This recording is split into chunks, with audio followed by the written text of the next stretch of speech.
Hi everybody and welcome back to my channel. If you're new here, my name is Alicia and I'm the owner of Alicia Be Creative. In today's tutorial, we are back with another tumbler tutorial and we're actually going to be using a newer product to TeckWrap Craft, and that is the shrink sheets. These come in 3 different styles. We have the printable for inkjet and white, we have the translucent, and they even have a glow in the dark shrink sheet. So I'm going to be using the white shrink sheets today, and I'm going to show you how to put together this beautiful tumbler that we're going to be creating today and a cute keychain to match. So of course, everything I use in today's video will be listed and linked down below in the description box, where you can also find discount codes to save you a little bit of extra money while you're purchasing your supplies. So let's go ahead and jump right into today's tutorial.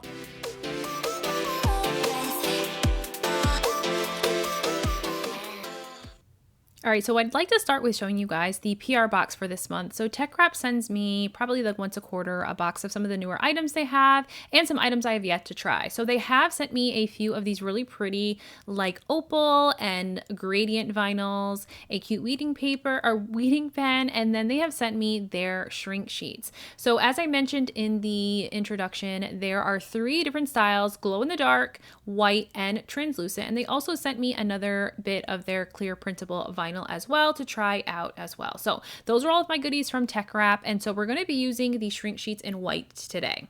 So we're going to go ahead and prep our tumbler. Process is the same as normal. We're going to go ahead and unbox this 20-ounce thick from Maker Flow and get this sanded and ready to go. So I'm going to just sand with any grit of sanding block will work. It doesn't need to be a specific grit, just anything that's really going to scuff up your surface and really remove that glossy coating from the manufacturer. So we're going to scuff this up really well, and then we will spray this down with a little bit of 91% rubbing alcohol and a paper towel. Dawn dish soap or regular dish soap and water will also work just as well in your kitchen sink. And then we're going to take this to be spray painted. So I'm just using a pale pink color that I had on hand, and we're going to be glittering this cup with a glitter from a discontinued glitter collection, but this is Heirloom from my Aisha Creations. She no longer sells glitter. However, if you wanted to recreate this same glitter, all you could, or the glitters that I would recommend to use and mix together would be any sort of matte pink glitter. So what comes to mind for me is Chit Chat from Peachy Olive Glitters, and then a fine opal glitter. That's really the makeup of Heirloom. And so what comes to mind to recreate this, if I didn't have this glitter, would be to use Chit Chat from Peachy Olive and then Willow from Batty Glitter. And that would give you the same exact look that Heirloom gives you. So just a suggestion there, and I'll link those down in the description box as well in case you want to recreate this glitter color for yourself. As soon as this cup is dry, we're going to go ahead and get this on the turner for a couple coats of epoxy. So I did use Flynn Sisters Artist Care for my coats of epoxy here. So I went in and just did about 20 mLs on both coats. I have enough of a thickness that I can go ahead and do my sanding now. So we're going to go ahead and sand the rim. I'm going to take the time now to really get all of my sanding out of the way. It is my least favorite part of the process, as you guys well know. So I just like to do this on one shot and call it a day and hope to not have to do any additional sanding at a later point. So really focusing on that rim using my 60 grit sanding block, and that's going to ensure I get that fine line of stainless steel around the rim, which helps my final coats adhere to the rim of the cup and not the outside layers. So we're going to go ahead and clean this off, and we're going to then jump into getting the next part of our cup ready. So I went into Cricut Design Space and I actually got a checkered pattern from Creative Fabrica. I measured my cup after it had gotten its coats of epoxy on to get the width and height of the dimensions of my cup. And then I took this checkered pattern and I resized it to fit like it's going to be a full wrap on my tumbler. So I'm just going to weed out this vinyl here. I did use this like coral color. It's an Oracle vinyl. I've actually never seen this color before, but it just matched so perfectly with the decal we're going to end up using for today. I originally thought that I might end up spray painting, but I'm glad that I ended up finding this vinyl because I feel like this just takes a couple steps away as well and helps me get this cup done a little bit quicker too. So we're going to go ahead and apply our transfer tape, and then we're going to wrap this on the cup. Now, before I'm going to wrap this on the cup, I do like to trim off all of the excess like vinyl or paper backing that's connected to this. That way I can really make sure when I go to measure this and size this on the cup that I can really ensure I'm getting a really seamless look and I'm going to have everything aligned the way I want it to be and not have any misalignment when I go to roll this onto the cup. So we're gonna go ahead and lay this against the cup and adjust this as many times as I feel I need to until it is going to match perfectly on the other side. And so I'm getting a pretty good match here, so I'm gonna go with this. Now we'll go ahead and cut the backing off of one side while it's in the cradle, and we're gonna go ahead and roll this onto the cup. So I'm going to adhere the sticky side, of course, first, then I'll flip this away from me. And I love to use my big squeegee when I am doing full vinyl wraps because it really does like cover most of the circumference of the vinyl that I'm rolling onto the cup and ensure that everything goes on smooth and with minimal bubbles and without wrinkling my vinyl as I roll the wrapped vinyl onto the cup. So now we're going to remove the transfer tape here. So, you know, simple process, just like I normally would do a full vinyl wrap. And so now though, we're not quite done. We are going to get our decal. This is a large decal. This is my Fall Things bundle decal sheet that was in one of my recent UV DTF launches. So you can find this on my website. And so I'm going to use the pumpkin season decal because the colors are a perfect match to the colors that we're using on this cup. And so I'm going to cut the decal out first because I want to ensure that the V that I'm going to create, which will be the line that our zipper will follow, I want to ensure that the decal fits in the center as best as possible. So I'm taking just some painter's tape. This is like 1/2 inch painter's tape. And I'm going to measure on my cup, sort of like freehand, what would be normally a V split. Now, some people like to have their V's when they're doing like a V-split look for zipper cups to match on both sides. For me, it doesn't really matter. Sometimes I make it, you know, come to a point on both sides, and other times I kind of leave it open like that. And when I do that, I just ensure that if I am going to do that, that I don't put the zipper all the way up at the top so that it isn't, you know, kind of a nuisance when people are using the cup. I've now just cut along those tape lines and we've removed all of the checkered pieces that are in the center. That way our decal can go right over the actual glitter and not sit on top of the checkered pattern. Now, could I have created this in Cricut before I cut this? Certainly, but sometimes my brain doesn't work that well or doesn't work that way. And so for me, it just made sense to wrap the entire thing and then go ahead and cut the pieces I didn't need off of the cup. So now that we have this open space, we're going to lay our decal down. So this is a UV DTF, which means that it is a permanent decal. So technically you do not need to seal over this. Though, because I do epoxy tumblers, I always seal over my UV DTF. This just ensures a really long-lasting product. And of course, because we have that vinyl on there, I of course want to seal this as well. But if you were doing something like a glass can or putting this on a notebook or, you know, whatever you wanted to put this on, you do not need to seal this. I always get that question when it comes to like these permanent decals. Are they really in fact permanent? Yes, as long as you take care of your cup and items. If you do not choose to seal, you do not have to seal. It's not something you have to do in order to get something long-lasting with a UV DTF. So back to what we're doing. We are going to now sort of line that bead area with a really thick section of vinyl striping that I cut out. This was like, I want to say like 1/2 inch, probably not 1/2 inch. I think it's like 0.40, almost 1/2 inch that I just cut out. And this is really just going to be like almost like an offset for our zipper. It also helps me really keep my zippers aligned by placing vinyl underneath it. That way I can make sure that I am really following sort of the center section of the vinyl and keeping my zipper straight on both sides of the V. So we're going to add just a little section that kind of makes a straight line down below with the 2 V sections. And then that is it for this part of the tutorial. So once I'm done with this, I do end up sealing the UV DTF with some Mod Podge, and then I'll let it dry. I did do a coat of epoxy as well, just because I didn't want to lay the zipper right on top of the vinyl so that it doesn't wrinkle under the UV lamp. So I am though going to now get our zipper onto the cup. So I have these cute little fabric scissors. They're super sharp, so be careful. And I'm gonna go ahead and cut off all the extra fabric around the zipper. Since we're not actually sewing this to the cup, we're actually going to be adhering this with UV resin. So now that this is cut and we are ready to go, I'm going to lower the zippered section down for the section that we're going to need. And we're going to be using UV resin to apply this. So I have some colored UV resin from Lightwish Resin.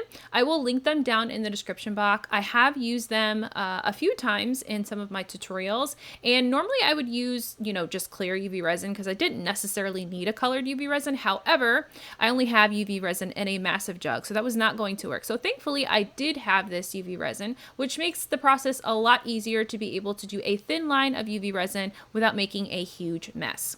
So I like to do this section by section.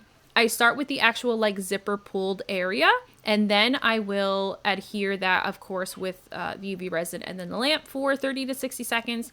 And then I like to just do section by section, one side at a time. This is the easiest way I find to do this. You could use things like, you know, B7000 or like a really strong, like, you know, you could use super glue, of course, on this. I always just use UV resin because it's what I most often have in my craft space, but those other items would also work to get your zipper adhered to the cup. So we're going to finish this up here. I'm just creating that thin line of UV resin right in the center of that vinyl line, and then using my lamp to harden that resin and cure that resin. And then once we get to the top, as I mentioned, I'm going to make sure that the zipper, you know, doesn't go all the way to the top, leaves a little bit of a gap there, and then I'll just repeat the process on the other side. So this is what we're looking like so far. And now we're going to go ahead and get our cup ready to get its final coats of epoxy. So I am going to tape off the little zipper pulled area, which we are going to remove later, but this is going to help me avoid this, of course, sticking to the cup as we apply our epoxy here. And what I'm going to be doing is doing our first of 2 final coats here. So I am going to end up doing 30 mLs of Artist Care from Flint Sisters Supply Shop. If you have been waiting for epoxy just recently was restocked this week. So if you need to get your gallon or 2-gallon epoxy in either Artist Cure or Fast Cure, run, do not walk, because I encourage you to grab that while you still can. And if you have not tried Flint Sister Supply Shop epoxy yet, why not? If you are in the Tumbler world, or if you are in the world that uses resin for art or just any of your creations, I am telling you that hands down, this is my favorite epoxy. And it is not just because I'm an affiliate. I was using this before I became an affiliate, and I fell absolutely in love with the glass-like finish, the super shiny cups I have as a result of using this epoxy. So definitely give it a try. So to my epoxy, my 30 mLs here, I am going to add a little bit of moon dust, which is from 4K glitter from Vinyl Gallery. Just a little bit to just sparkle everything up, because who doesn't like a little extra sparkle? And then we'll go ahead and apply our first of 2 final coats of epoxy here. So I want to show you the epoxying process because, you know, this is sort of using something a little bit different than we normally would. You know, you guys have seen me epoxy obviously on a fully smooth cup, but I wanted to show you what it's like for me to epoxy on something that has, you know, some sort of obstruction. So in this situation here, you know, I'm trying to very much avoid getting any epoxy pulled right near where that zipper pull area is, because we want to be able to attach our little charm to this cup. And so I want to make sure that I don't accidentally get any epoxy stuck in that area. So of course using the tape is going to be helpful, but I really do take my time as I am applying the epoxy onto the cup to make sure both sides of the zipper of course have epoxy, but also that none of that epoxy like pulls on either side and create sort of like that bubbled look. We really want this zipper to really kind of stand out, but also still be fully cured within our epoxy. So while that cures, we're going to go ahead and get into Cricut Design Space, and I'm going to show you the process for getting my decals ready and my shrink sheets ready to create our little charms for our keychain as well as for our tumbler. So I just created this pumpkin and bow file. It's just a clip art image that I created super quickly. This is hand drawn by myself. I will leave a link to that in the description box so you guys can grab this for yourself. If you'd like to use it, feel free to use it for absolutely free. But I've uploaded this into Cricut, and I'm gonna go ahead and resize it. So I believe I stuck with, I'm gonna do 2 sizes because I'm doing the charm for the cup and the charm for the you know, keychain.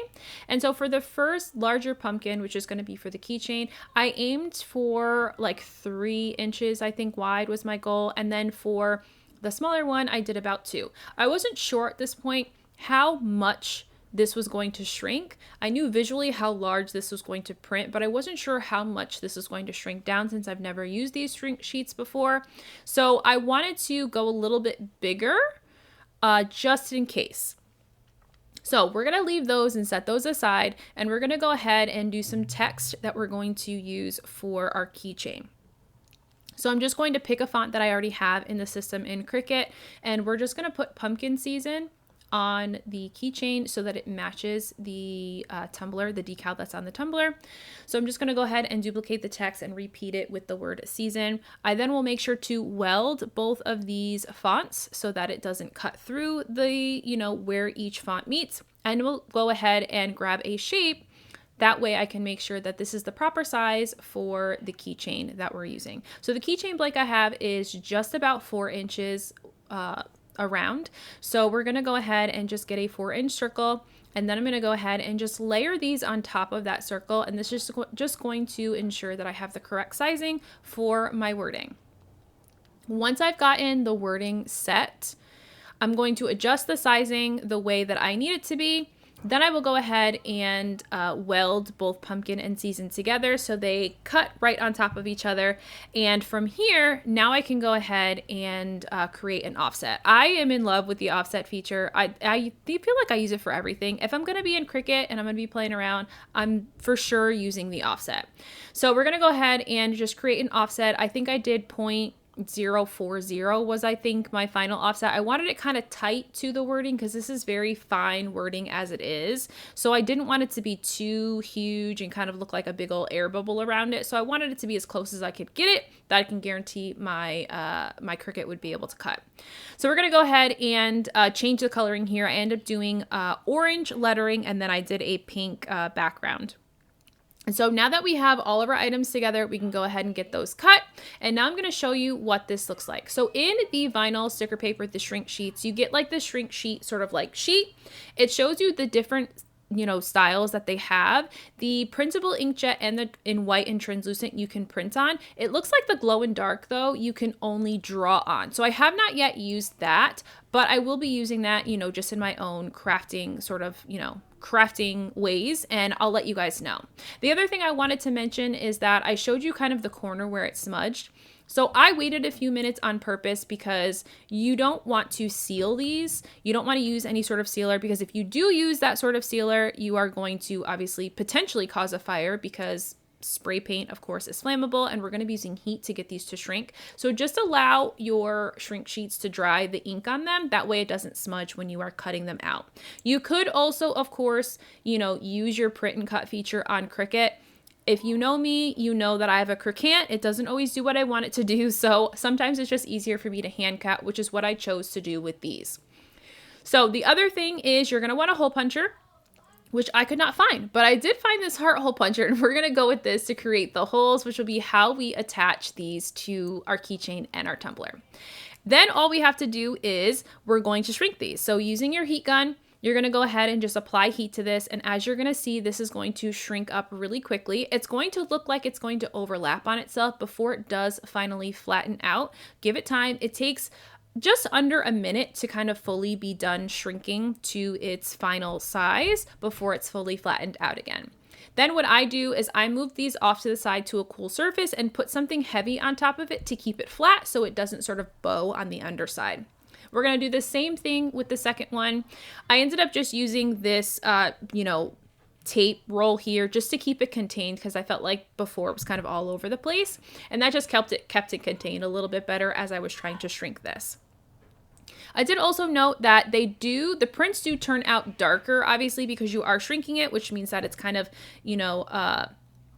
all of the color is kind of coming to the center, if that makes sense, right? It's all kind of meeting in the middle. So your prints will come out darker. So that is something to think about when it comes to using your shrink sheets, just to kind of keep in mind.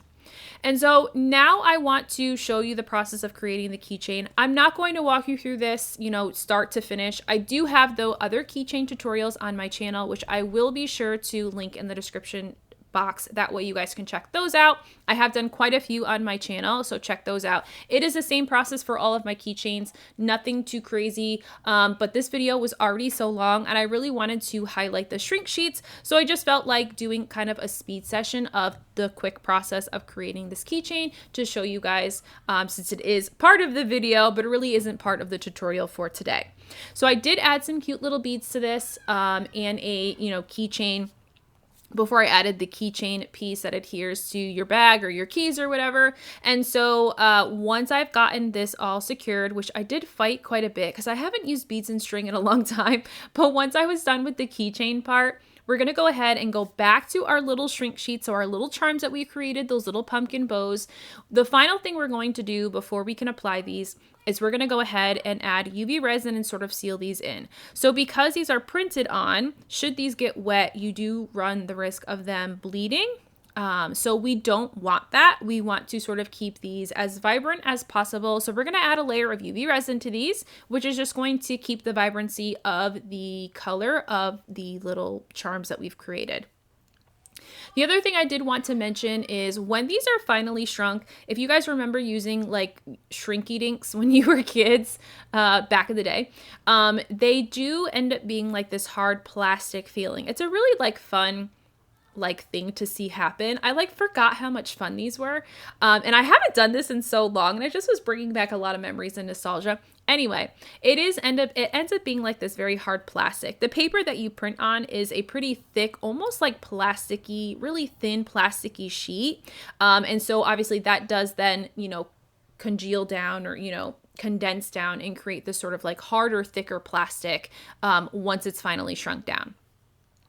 So now we're going to go ahead and add our little keychain pieces or our jump rings to both of those charms. Here I am just applying it to the keychain, and then I will show you the process of applying it to the tumbler as well. The keychain was super easy because we're just going to add that jump ring directly to the bottom bead there where the string is connected.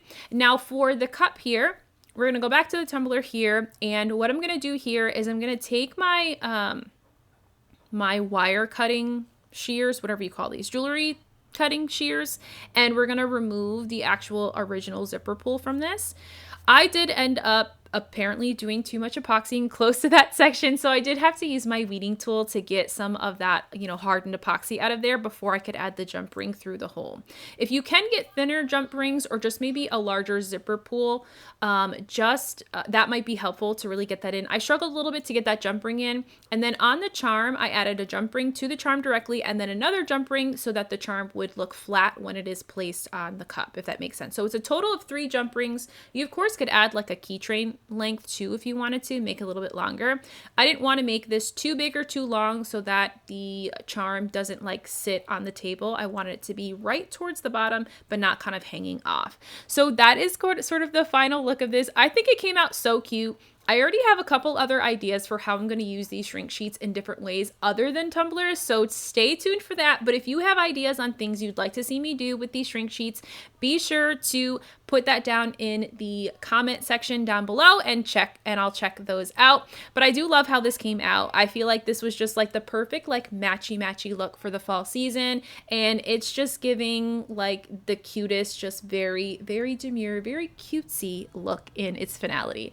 So thank you guys so much for tuning in today's tutorial. As always, if you have any questions, leave those down in the comment section. But again, thank you for being here, and I will see you guys again in the next one next week. Bye!